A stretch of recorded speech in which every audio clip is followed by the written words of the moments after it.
So guys, जैसा कि हमने पिछले एपिसोड में देखा कि शांगवान किंग लुयांग से फाइट करने की कोशिश कर रहा था, लेकिन सारे सेट्स उसके खिलाफ हो गए थे और उसे ऐसा करने से रोक रहे थे, जिससे शांगवान किंग को काफी गुस्सा आ रहा था। लेकिन वो उन सबको नहीं हरा सकता था, इसीलिए अपने साथियों के साथ ट्रेजर ढूंढने के लिए चला गया था। दूसरे सेट्स के हेवनली गॉड्स भी ट्रेजर ढूंढने के लिए चले गए थे। लुयांग अपने साथियों के साथ जिनयुआन फ्रूट से ढूंढ रहा था, पर उन्हें फ्रूट नहीं मिल रहे थे, इसीलिए वो सब अलग होकर फ्रूट से ढूंढने लग गए थे। फेन किंग ने लुयांग के ऊपर डिवाइन इंटेंशन सील लगा दी थी और जब वो अकेला था वो उसके पास चली गई थी। उसने एक शील्ड में लुयांग को बंद कर दिया था और उसे मारने की कोशिश कर रही थी, लेकिन लुयांग ने आसानी से उसे हरा दिया था। हनी के कहने पर फेन किंग ये सब कर रही थी, इसीलिए लुयांग उसे हनी के बारे में सबको बताने के लिए कह रहा था, लेकिन फेन किंग ने अपने नीडल्स से लुयांग पर अटैक कर दिया था। फिर अब हम फेन किंग को देखते हैं, वो अपनी नीडल्स से लुयांग पर अटैक कर देती है, लेकिन लुयांग अपनी मेटल कंट्रोलिंग टेक्निक की मदद से उन नीडल्स को वापस फेन किंग की तरफ कर देती है, जिसकी वजह से एक नीडल उसके सर में घुस जाती है, जिस वजह से उसकी डेथ हो जाती है। यह देखकर लुयांग सोचता है कि अच्छा हुआ कि मैंने मेटल कंट्रोलिंग टेक्निक सीख ली थी, वरना आज मैं फेन किंग के जाल में फंसकर मारा जाता। जिनोंग लुयांग से कहते हैं कि यहाँ से जाने से पहले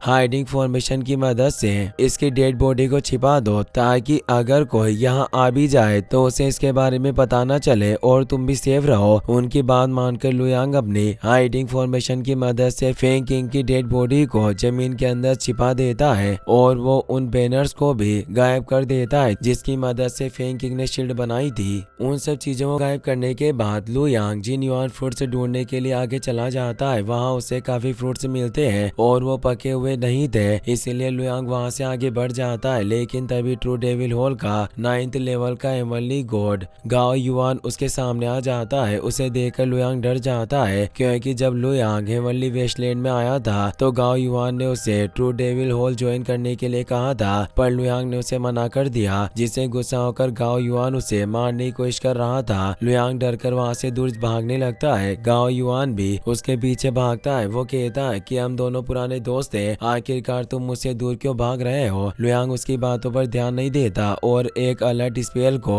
आसमान में फायर कर देता है, जिससे आसमान में एक ब्लास्ट होता है। यानलान और लिटिल डीमन फेरी उस ब्लास्ट को देख लेती है और यानलान को पता चल जाता है कि लुयांग खतरे में है, इसीलिए उसकी मदद करने के लिए चली जाती है। गाओ युआन पीछे से लुयांग पर अटैक करता है। लुयांग को उसके बारे में पता चल जाता है और उससे बचने की कोशिश करता है। तभी यानलान अपने अटैक से गाओ युआन का अटैक फेल करके लुयांग को बचा लेती है। लिटिल डीमन फेरी लुयांग से पूछती है कि तुम जानते हो कि सब लोग तुम्हें मारने की कोशिश कर रहे हैं, तो तुम अकेले क्यों घूम रहे हो। लुयांग कहता है कि मैं अपने साथियों के साथ ट्रेजर ढूंढ रहा था, पर हमें कोई ट्रेजर नहीं मिला, जिस वजह से हमें ना चाहते हुए भी अलग होना पड़ा। गाओ गुआन यानलान से कहता है कि लुयांग का फेरी वेस्टलैंड हॉल से कोई लेना देना नहीं है, तो तुम अभी भी उसे क्यों बचा रही हो। बेहतर होगा कि तुम मेरे काम के बीच में ना आओ। यानलान कहती है कि जिनयुआन स्वॉर्ड गॉड ने मेरे एंसेस्टर्स की मदद की थी और लुयांग उनका वंशज है, तो मुझे कुछ भी करके उसे बचाना होगा। गाओ युआन कहता है कि अगर मैं लुयांग को मारने की कोशिश करूं तो तुम मेरे साथ क्या करोगी। तुम इतनी स्ट्रॉन्ग नहीं हो कि मुझे रोक सको। यानलान कहती है कि अगर तुम मेरी बात नहीं समझते और जबरदस्ती लुयांग को मारने की कोशिश करते हो तो मैं तुम्हारे साथ फाइट करूंगी और तुम्हें ऐसा करने से रोकूंगी। ये कहकर वो अपने फायर विंग को एक्टिवेट कर लेती है, तो गाओ युआन भी अपनी पावर एक्टिवेट कर लेता है। उसे देखकर लुयांग चौंक जाता है। वो कहता है कि मुझे विश्वास नहीं हो रहा है कि गाओ युआन इतने कम वक्त में इतना ज्यादा स्ट्रॉन्ग हो गया।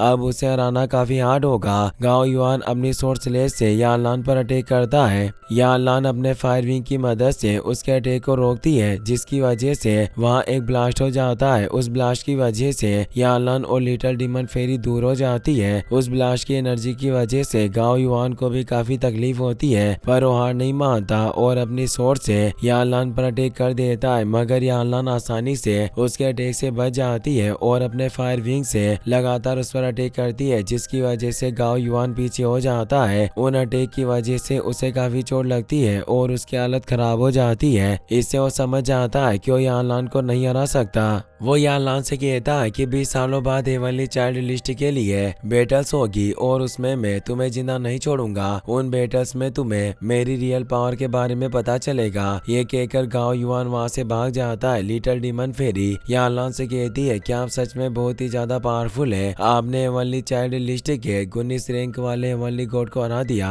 मुझे पूरा भरोसा है कि आप नेक्स्ट हेवनली चाइल्ड लिस्ट की बैटल्स में टॉप रैंक पर आएगी। यान लान कहती है कि आज से पहले तुमने कभी भी मेरी तारीफ नहीं की, पर अभी मैंने लुयांग की जान बचाई है, इसीलिए तुम मेरी तारीफ भी कर रही हो। ये सुनकर लिटिल डीमन फेरी शर्मा जाती है। लुयांग यान लान से कहता है कि आपने मेरी जान बचाई, इसके लिए आपका शुक्रिया। तभी फेंगबी भी वहाँ जाती है। वो लुयांग से कहती है कि मैंने तुम्हारा अलर्ट सिग्नल देखा था। मैं इस जगह से बहुत दूर थी, जिस वजह से मुझे यहाँ आने में काफी वक्त लग गया, पर क्या तुम मुझे बता सकते हो कि यहाँ क्या हुआ था और तुमने अलर्ट सिग्नल क्यों भेजा? लुयांग कहता है कि मैं इस जगह पर जिन युवान फ्रूट्स ढूंढ रहा था और अचानक गांव युवान मेरे सामने आ गया और उसने मुझे मारने की कोशिश की, इसीलिए मैंने अलर्ट सिग्नल भेज दिया। लेडी यान लान पास ही थी, उन्होंने यहाँ आकर मेरी मदद की और गांव युवान से फाइट करके उसे यहाँ से भगा दिया। ये सब सुनकर फेंग भी यान लान को लुयांग की मदद करने के लिए थैंक्स कहती है। यान लान कहती है कि तुम्हें थैंक्स कहने की जरूरत नहीं है, तुम्हारे ग्रैंड मास्टर ने हमारी काफी मदद की है और लुयांग उनका वंशज है, मैं उसके लिए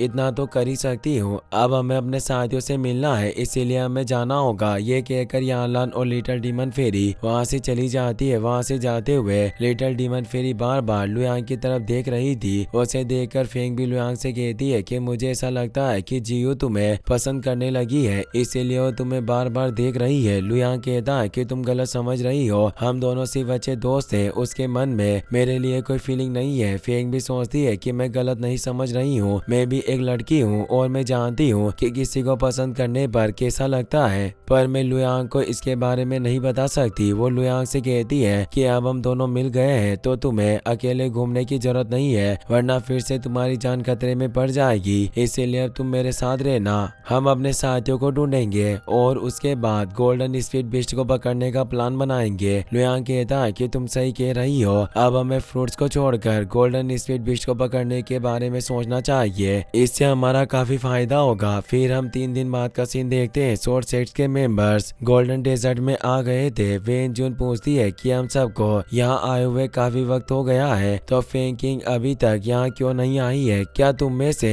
किसी को उसके बारे में पता है? लेकिन किसी को भी फेंग किंग के बारे में पता नहीं था और लुयांग भी उन्हें उसकी डेथ के बारे में कुछ नहीं बताता। फेंग भी सोचती है कि फेंग किंग इतनी कमजोर बेवकूफ नहीं है कि अपने साथियों से दूर हो जाए, तो आखिरकार वो अभी तक यहाँ क्यों नहीं आई है? कहीं ऐसा तो नहीं कि उसके साथ कुछ हो गया और वो कहीं फंस गई है? पर अब हमारे पास उसे ढूंढने का वक्त नहीं है। फेंग भी अपने साथियों से कहती है कि मुझे उम्मीद है कि फेंग किंग ठीक होगी, हम स्पीड बिश को पकड़ने के बाद उसे ढूंढ लेंगे। अभी हमें सैंड टोर्नेडो को पार करके आगे जाना है, इसीलिए सब मेरे साथ चलो। वो सब सैंड से बचने के लिए अपने आसपास एक शील्ड बना लेते हैं और सैंड टोर्नेडो की तरफ चले जाते हैं। आगे जाकर वो रुक जाते हैं, वहाँ दूसरे सेट्स के मेंबर्स भी थे। तभी एक सैंड टोर्नेडो के अंदर से कुछ एनर्जी बाहर निकलती है। उन्हें देखकर फेंग भी अपने साथियों से कहती है कि एक गोल्डन स्पीड बीस्ट है, हमें इसे पकड़ना होगा। सारे गोल्डन स्पीड बीस्ट वहां से दूर भागने लगते हैं, तो सारे सेट्स के मेंबर्स भी उनके पीछे जाकर उन्हें पकड़ने की कोशिश करते हैं। लुयांग फेंग भी के साथ गोल्डन स्नेक के पीछे जाता है। वो दोनों अपनी सोर्स से स्नेक पर अटैक करते हैं, लेकिन स्नेक काफी तेजी से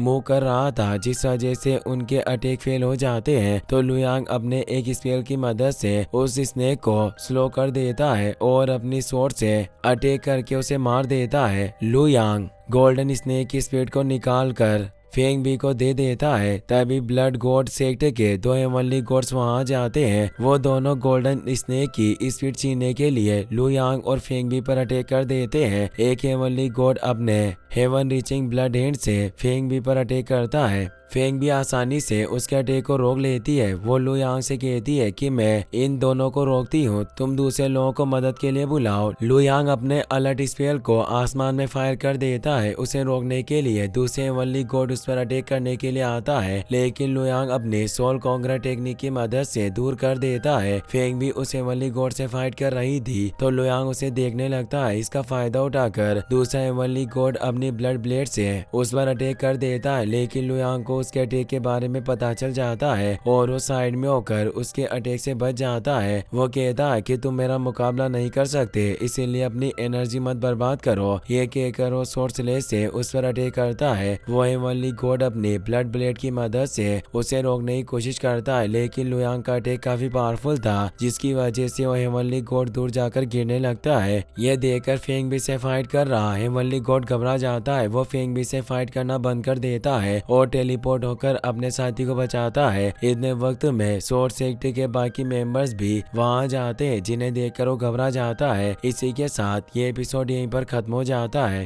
गाइस, अगर आपको वीडियो पसंद आया हो तो इस वीडियो को लाइक करने के साथ साथ चैनल को सब्सक्राइब जरूर कर लेना। मिलते हैं नेक्स्ट वीडियो में। Thanks for watching.